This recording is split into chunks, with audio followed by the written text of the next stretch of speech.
வணக்கம். ஓம் நமச்சிவாய. சுவாமியே சரணமையப்பா. நம்ம சுவாமி ஐயப்பன் கதையை படிச்சுட்டு இருக்கோம், சொல்லிட்டு இருக்கோம். நேற்று நம்ம இதில் விட்டோம்னா அவங்க குருநாதர் என்ன சொல்கிறாரு, வாயில்லாத பிள்ளைக்கு, அவருடைய பிள்ளைக்கு வாயில்லை, காது கேட்கல, உங்களால் எனக்கு காணிக்கை தரணும்னு நினச்சா என் குழந்தைய நல்லபடியாக பேச வையுங்கள் அப்படின்னு கேட்குறாரு. அடுத்த நொடி ஐயப்பனுடைய அருளால் அந்த பிள்ளை வாயத்திலிருந்து பேசுகிறான். அவனுக்கு காதும் கேட்கிறது என்று சொல்கிறான். அங்கிருந்து விடைபெற்ற ஐயப்பன் பந்தல் நாட்டை நோக்கி வருகிறார், அரசாங்கத்தை நோக்கி வருகிறார். இதுக்கு நடுவில் ஐயப்பன் எப்படி வளர்ந்து சிறந்து கலைகள் எல்லாம் கற்று தேர்ச்சி விட்டாரோ அதுபோல் பந்தல நாடும் செல்வ செழிப்பு ஓங்க தழை தோங்கியது. ரொம்பவும் நாட்டு மக்கள் ரொம்ப மகிழ்ச்சியோடு இருந்தாங்க, அந்த அளவுக்கு இருந்தது. ஆனால் அங்கே அமைச்சர் இருந்தார், அந்த நாட்டோட அமைச்சர்.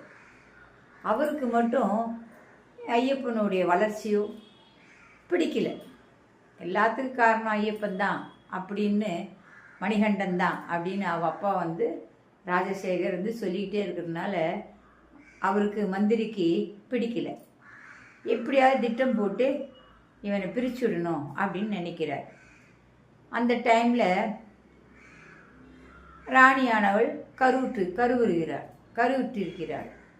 கருவுற்றிருக்கும் பொழுது இதை பயன்படுத்தி எப்படியாவது நாம் என்ன பண்ணணும், ஐயப்பனை இங்கேருந்து அகற்றி விடணும் அப்படின்னு திட்டம் போடுறார். அந்த வைத்தியர், ஒரு ராஜ வைத்தியர் இருப்பார் இல்லையா, அந்த வைத்தியரை அணுகினார். நான் உங்ககிட்ட ஒன்று சொல்லுவேன், நீ அதன்படி செய்வாயா அப்படின்னு கேட்குறாரு. அந்த வைத்தியர் ஆஹா, என்னை வைத்து ஏதோ நாடகம் ஆடப் போகிறீர்கள், சரி நான் அதுக்கு ஒற்றுக்கொள்கிறேன், என்ன செய்யணும்னு சொல்லுங்கள். நான் ராஜமாதா 3 பேருமா சேர்ந்து என்ன பண்ணணும்னா ஐயப்பனை எப்படியாவது நம்ம இங்கேருந்து ஒழிச்சு கட்டிடணும் அப்படின்னு சொல்லுவார் மணிகண்டனை. அப்போ அவர் சொல்கிறாரு, நீங்களும் நானும் சரி, அது எப்படி ராணி ஒத்துப்பாங்க, அவங்க மிகுந்த அன்பும் பாசமும் கொண்டவர்களாயிற்றே மணிகண்டன் மீது அப்படின்னு கேட்குறார்.